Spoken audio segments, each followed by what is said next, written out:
คุณคำใสชีมีเรื่องถามเรื่องหนึ่งทานหมอ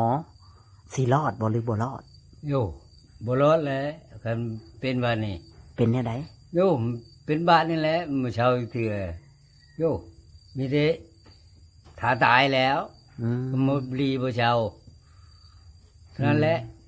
เราจมให้เจ้าพังอยู่บ่อยู่จมอยู่แล้วเลยโอ้ยโอ้ยเจ็บบาดอ๋อ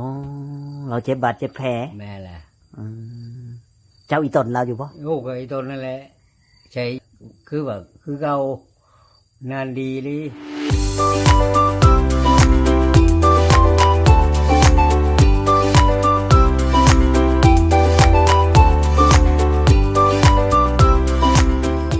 สบายดีพ่อแม่พี่น้องเอฟซีที่หักแพงบัวเอฟซีฝั่งลาวฝั่งไทยแต่ก็ต่างประเทศน้ำพี่น้องเลยเนาะกลับมาพบพ่อกับช่องบ่จ่อยซาแนลอีกแล้วพ่อแม่พี่น้องเส้นเก่าเส้นเคยวันนี้บ่จ่อยก็ได้มาหาทางลุงคำไซอยู่ที่บ้านทานหมอคือเก่านั่นแหละพี่น้องเนาะเป็นจังไดเรื่องราวทานหมอกับลุงคำไซอยู่นำกันนี่กะบ่ได้ให้บ่ได้เครียดกันบ่หรือว่าจังไดพี่น้องก็สิถามว่าทานหมอเราบ่ได้ว่าอย่างบ่หรือว่าลุงคำไซเนาะที่ว่ามาอยู่ก็ยังหักแพงกันคือเก่าบ่หรือว่าอย่างไรอ่ะไปเบิ่งไปส้มน้ำกันเลยพี่น้องมื้อนี้บ่จ่อยก็มาหาทางลุงคำใสแล้วก็ทานหมอน้ำกันนั่นแหละพี่น้องเลยไปเบิ่งไปส้มน้ำกันกับลุงคำใสเลยพี่น้องบ่จักษาเสียเวลาโอเคพี่น้องเลยป้าลุงคำใสสบายดีลุงอ๋อเป็นอย่างไรนี่คือแต่งตัวรอแท้มีผู้สาวแล้วบ่เดี๋ยวนี้นะว่าเนาะบ่ว่าเนี่ยไหนเนี่ยนี่มีก็ว่ามีตัวบ่ถามไม่ลีนี่มีไปบ่มีเด้ยังบ่ได้ยินว่าผู้สาวสิมาหาบ่ไปได้เนาะบ่ฮู้คือกันแล้วเองดีแล้วมีผู้มาหาถ้ามีผู้สาวนี่เจ้าสิไปอยู่ไสเนี่ยนี่อยู่อย่างแหละเจ้าสิบ่ทิ่มทันหมอไปบ่คอยอยู่ในเมืองท่านหมอนี่แหละเอาแล้วท่านหมอสิให้อยู่บ่เจ้ามีอะไรบ่มีบอลไปบ่มีบอลอยู่เอาแล้วจำเป็นบอลอยู่บอลเช้าเลยจำเป็นบ่อย่างที่มีประชามาอยู่นะมึงโยจะเป็นคอยอยู่เงินท่านหมอแหละเอาแล้วจำเป็นลุงคำใสว่าสิขออยู่เงินท่านหมอสิว่าจังไดเด้เนาะบาทนึงท่านหมอได้ยินนี่สิเราสิให้อยู่หรือเราสิให้ไปก็บ่ฮู้แหล้วเนาะคิดว่าเพราะว่าสมมุติว่าลุงคำไสมีผู้สาวแล้วท่านหมอสิมาเบิ่งลุงคำไสมีผู้สาวนี่ก็ห่วยเนาะต้องรอรุ่นนำกันคันมีเนาะอันนี้ยังบ่มีดอกว่าเอาไปซื้อดอกพี่น้องเอ้ยเอาอยากลุงคำไสเป็นได้ไหนอยู่กับท่านหมอเพิ่นก็บ่ได้ว่าอย่างบ่เลยบ่เนี่ยแล้วไม่ได้นี่แหละไปหาอยู่หากินชวนเพิ่นกินนั่นแหละยันไม่ได้กินนั่นแหละโดย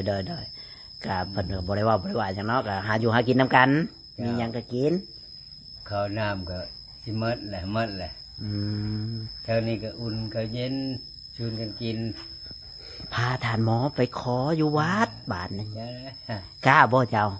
เคยบ่เราไปได้ยันเราไปบ่ได้เป็นแนวไหนเราจังไปบ่ได้บาดอยู่นี่เราเจ็บบาดแล้วอยู่เอาแล้วบาดเราเป็นแนวไหนลุงคำใสอ่ะขออธิบายจากปากเจ้ามันดีบ่หรือมันบ่ดีอ่ะอยู่ว่าสิดีก็บ่ดีมันยังคือเก่าใช้มือเลยนี่ว่าสิดีก็บ่ดีก็ยังคือเก่าใส่หยังก็ใส่นี่ก็ใช้ยาให้คู่มือดูแลมันน่าหุ่มหรือแบบเป็นชิ้นคนเฒ่าแล้วมันน่าดีบ่วะ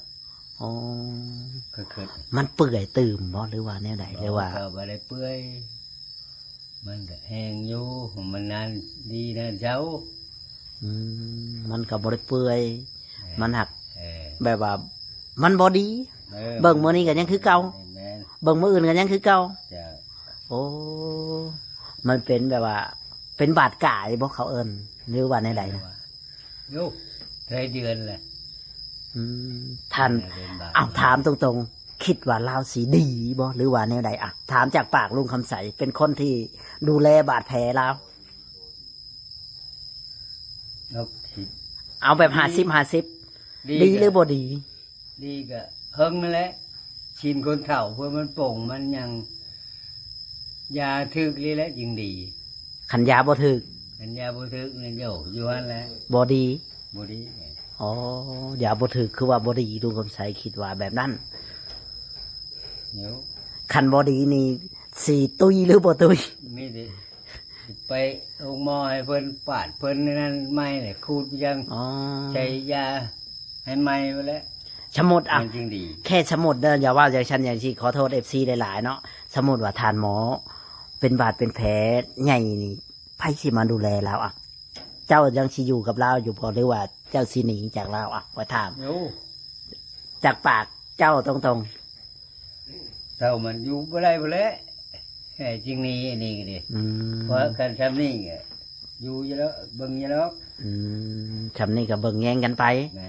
คันแบบว่ามันเป็นบาดเป็นแผลแบบ โย เจ้าสิไปหาหยังมาปัวมาอันนั้นเจ้าคิดในใจเอาตอนนี้สำหรับเจ้า โยบ่มีเลยหมดนี่แหละยาพื้นเมืองยังก็ใจมันแหละ อ๋อเพราะว่าบาดทานหมอนี่ยังบ่เศร้าเนาะ แม่แหละยังบ่เช้าอยากสิดีบ่ดี อ๋อ อีกจำนวนสิป่วยโยงหมอพุ่นมันยังสิดี อ๋อมัน ก็เกิด เจ้าคิดว่ามันย่านแต่บดีคันว่าอยู่ในนี่เนาะ อยู่ในนี่ ย่านแต่บดีบ่เศร้า กันไปองค์หมอเลยจ๊ะแพทย์เพิ่นกินปัว เนาะบาดแผลทานหมอนี่บ่หายจักเทื่อลูกกับใสคิดว่า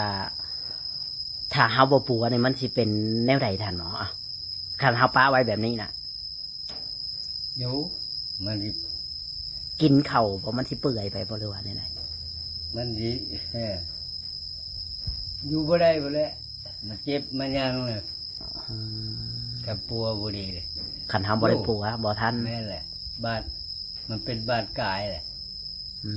มันหลายเดือนแหละ มันเป็นแบบ ตายแล้ว อาจสิตายได้เนาะ แม่นแหละอยู่ คันทันหมอเสียชีวิตทันสมมุตินะแค่สมมุตินะอย่าว่าจากฉันอย่างซีเด้อ FC เอ้ยกะถามลุงคำสายตรงๆ ถ้าทันหมอบ่อยู่เลยเจ้าสิเฮ็ดแนวใดอ่ะชีวิตเจ้าอ่ะตอนนี้สมมุติว่าตอนเจ้าอยู่กับทันหมอ อยู่ก็บ่มีแล้วก็ค่อยก็บ่ได้อยู่แล้วนี่ อืมก็สิเล่ร่อนอีก ในรถเลยก็ไปอยู่ทางใดแล้ว อืมแต่ว่าตอนนี้ แล้วก็ยังอยู่นี่ก็อยู่นำแล้วก่อน แต่ เห็นแล้วเลยอยู่จักแนวแล้ว แต่ตอนนี้ต้องดูแลกันก่อนบ่ เออ เป็นจังไหนกันสิดูแลเราอยู่บ่ ดู นี่ แลแล้วอยู่นี่แหละ อ๋อ ไม่ได้ก็ได้ จนกว่าบ่เห็นกันเนาะ แม่นแหละ ดีบ่ดีก็ดูแลอันนี้แหละคู่มือ อืม ใจหย่มใจยา เบิ่งแยงอยู่นี่แหละ เบิ่งแยงกันเนาะ เจ้า คนโสดคือกัน เจ้า อ๋อลุงกับใสก็ขยันอีกแบบหนึ่งพี่น้องเอ้ยดูแลทานหมอถึงที่ว่าบ่แม่นลูกบ่แม่นเต้าบ่แม่นญาติพี่น้องก็เราเบิ่งพี่น้อง เป็นเพื่อนกัน โอ้เคยเป็นเพื่อนกันบ่ เจ้า โอ้ เพื่อนกัน เคยอยู่เคยกินนำกันแหละเบิ่งกัน อืม นี่แหละ เคยอยู่เคยกินน้ำกันเนาะ อ่า เนาะอืมแต่ว่าเจ้านี่นึ่งข้าวเป่าไฟแต่ละมื้อแต่ละวันเนาะ เจ้า เฮ็ดอยู่ให้กินให้เพิ่น นั่นครบหมานะ แต่ตอนนี้ อืม เพิ่นได้ยินทานหมอว่าเพิ่นย่างสีบ่ได้เลยได้บาดนี้ เอ๊ะเราเจ็บบาดอะไร อ๋อเจ้า อยก เจ้า ป็นอะไร เจ้าเห็นเราแบบนี้เราทรมานบ่ หนูลูกโอยนางโอยอยู่ โอ้ตอนนี้ลูกก็โอ้ยนางก็โอ้ย โอ้ย เอาแล้ว มันยังจักแน่แล้วเลย ย่างไปก็โอ้ย ถ้ามันมีเงินนี่พูดสิชวนไปห้องหมอพูดแล้ว อืม นี่เปิดมึงมีเงินเลย อืมลุงคำผู้ใช้ก็อยากชอยอยู่เนาะ เจ้า คันว่ามีเงินพาไปหาหมอกับสิพาเราไปบ่ พาแหละ อุ้มไปเจ้าอุ้มเราได้บ่ เอารถเข้ามาเอา บ่แบบว่าโชมเราไปหั่นนะ เพื่อไปได้อยังหรอก อ๋อ พอทางรถ เพราะว่า ได้มันบ่มีนี่นะ อื บ่มีเงินเนี่ยมีเงินบ่มีคำเลยไปทางใดก็บ่เป็นเลย ได้เบิ่งแต่หูดูแต่ตาแบบนี้ ยาว หูจักอยู่ว่าหมู่เจ็บหมู่ป่วนเนาะ แม่น แต่ว่าทางลุงนี่ก็ช่วยหยังบ่ได้ ยาว ช่วยได้แต่แค่ ถามว่าเจ็บบ่ปวดบ่ฉำนั้น แม่นมียายังเลยใช้ให้ได้ อื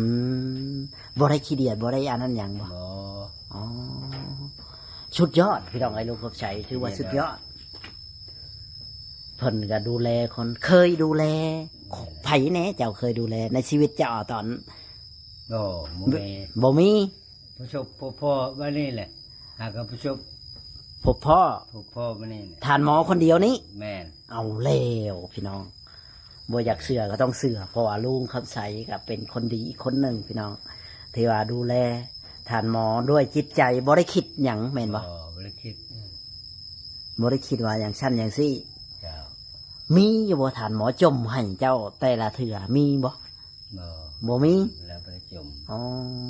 เจ้าก็บ่ได้คิด แล้วย่องนั่นแหละดีแล้วแต่มาเบิ่งดูแลก็ว่า อืม ให้มันดีให้มันเช่าก็ว่าดูแลอยู่แล้วก็ว่าให้เบิ่งให้นั่นให้ดี อืม ไม่ได้ก็ได้ แบบเจ้าก็บ่ได้แบบว่า ให้มันคอยดีฮะแหละก็ว่า เจ้าก็บ่ได้บอกว่า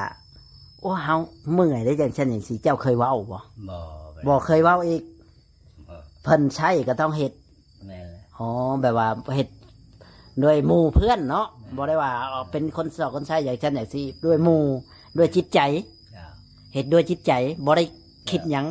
แม่น อืม ชักจกชักผ้าแพร่วานี่ให้ ครบ ครบ โอ้ ทุก ยังได้ดูแลได้บาท เครื่องคองแล้วก็เบิ่งชักพรมผ้าแพร่เชือก อืมเฮ็ดทุกอย่าง ดูแลแม่แหละ เอาเลย เข้าก็จกบ่ได้เขาก็จก ปั้นให้ ปานให้ เอาแล้วปั้นฮอดข้าวให้กิน โยมันจกบ่ได้มือแล้ว เจ้าว่า เออ ตอนนั่นกับตอนในมือแล้ว แข็งขึ้นบ่หรือว่าอ่อนลงกว่าเก่าเอา เออ ตะกี้อะนะกับตอน ใครๆได้จังน้อยนี่ อ๋อ พอแล้วเลยจับเลยนั่นได้ แต่ว่า จีเลยโยนั่งก็ชุมขึ้นชุมไว้ อืม เขาจะลุกก็ได้ดึงขึ้น อืม นี่ไงแล้วลุกได้นั่งได้ ไปเป็นเนาะ อาบน้ำก็ได้ อืม แน่ๆจะน้อย แต่บาทแล้วนี่แหละมันนานดีเลย ตอนนี้ลุงคำใสก็เป็นห่วงบาดท่านหมอ เพราะว่าบาดบ่หายบ่ดีบ่เศร้ามืดปัญญา ว่าสิดูแลแหละบ่สำหรับ บุจักแน่เจ็ดแล้ว บ่จักแน่สิเห็น ยาก็ใช้ขมือแล้วมันยังนานดี มันยังคือเก่า ยังคือเก่าเนี่ย เอาแล้ว มันจะเป็นบาดกายเลยเนี่ย บ่โหเสียแนวใด ฉัน พี่น้อง ไปห้องหมอพูดแล้วมันทีดี อืม ฉันบุรีบาทเนี่ย ลุงคำใสยืนยันว่าบ่ดีหรือบ่ดี อยู่กันบไปห้องหมอเป็นยันบุรีก็ว่า เอาเราขยัน เดี๋ยว บ่ดีพี่น้องเพราะว่า ถ้าบ่ไปหาแพทย์หาหมอก็คือเราเว้ามันบ่ดีอีหลี แม่นล่ะ คันพาไปหาหมอหาหมอ มันอาจสิมีสิทธิ์ แม่ ก็มีความหวัง เจ้า คันเป็นแบบนี้นะก็ยันแบบว่า มันเชยแต่มันก็สิเปื่อยไปพี่น้อง เคยไปล่ะ เพราะว่า พอมันกินฮอดกระดูกเนาะ แม่ มันลงฮอดกระดูกเพราะว่าบาดมันเลิก แม่นล่ะ อืม ฉันแล้วบ่เจ็บบ่มึนเลยบ่ บดเจ็บแล้วก็บ่อันนั้นอีกเนาะ คันมันบ่ เมื่อ เจ็บบ่ เมื่อก่อน ยัง เราจมให้เจ้าพังอยู่พอตอนเรากำลังได้เฮือนใหม่แล้วว่าเจ็บบ่เรา ก็เจ็บอยู่ของ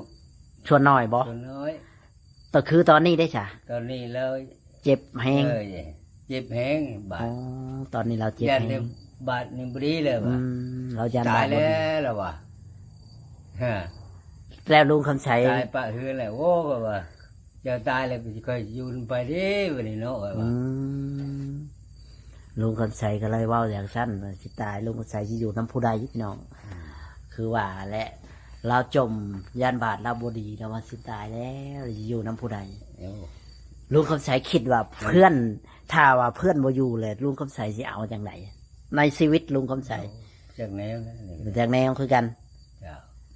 จำเป็นเลยเนาะ เจ้า โอเค พี่น้องเอ้ยเมื่อนี้ก็ได้มาถามเรื่องลุงคำใสเฮาก็ได้มาซื้อปุ๋ยให้ลุงคำใสพี่น้องก็ได้มาใส่หมักถั่วหมักแตงแล้วนี่ผิวปุ๋ย โอ้ดีชื่อปุยมาใช้มาทั่วมาแตงมา เป็นในไหน ชวนให้มันงามบัดนี้งามแล้วบัดนี้ อ๋อเพราะว่า ได้กินน้ำกัน เลยมันเป็นเนี่ยป่ะ มันกำลังเป็นเบี้ยเดี๋ยวนี้ เป็นเบี้ยบ่ แม่แหละเป็นเบี้ยกำลังเป็นเบี้ยกำลังมันที่ใหญ่ อืม ต้องหาก็ปลูกนะยังบ่พอหมดเดือนเนี่ย โดยสู่ต่อไปนั่นแหละลุงใส่เบิ่งเอาชวนพักชวนยาก็ได้ เพราะว่ามันข้าวโพดฮารีก็สิได้กินกะเบิ่งไปเนาะ เจ้า เฮากับบ่ฮู้ มักทั่วยังสิได้กินแล้วว่าเอ้ย อาจสิได้กินคันฝนต้องทำมันเนาะ ยามพลเนี่ยกันยามแรงเยอะกันโพดน้ำมันบ่ใหญ่บ่ได้กิน อืม นี่ยามพลนี่สิบ่ได้กินบ่ใส่ปุ๋ย ใส่ปุ๋ยใส่หยังได้กินจักหมากสองหมากก็เอาเลยเนาะ แม่น ดีกว่าบ่ได้กินจักดี แม่น ใคร ได้กิน ได้กินสู้ๆโอเคเนาะ จ้า พี่น้องไอ้คลิปนี้ก็สิบ่มีหยังหลายเฮาก็มาเอาปุ๋ยให้ลุงคำใสเพิ่นแหละก็ให้เพิ่นไปหยอดใส่ต้นพักต้นหญ้าเพิ่นนั่นแหละต้นกล้าเพิ่นนั่นแหละ แม่น อย่าใช้หลายได้มันเค็มเด้ลุง จ้าจ้า ใส่จัก2-3 เม็ดก็ว่าไปเฮาก็บ่ฮู้คือกัน นี่ก็ใส่ในน้ำแล้วก็หา อ๋อ อารมณ์ใจเคยใช้อยู่แล้ว โดยโอเค สวัสดีและสบายดีลุงอยู่ดีมีแฮงเด้อสู้ๆเป็นเพื่อนทานหมอ ดีที่สุด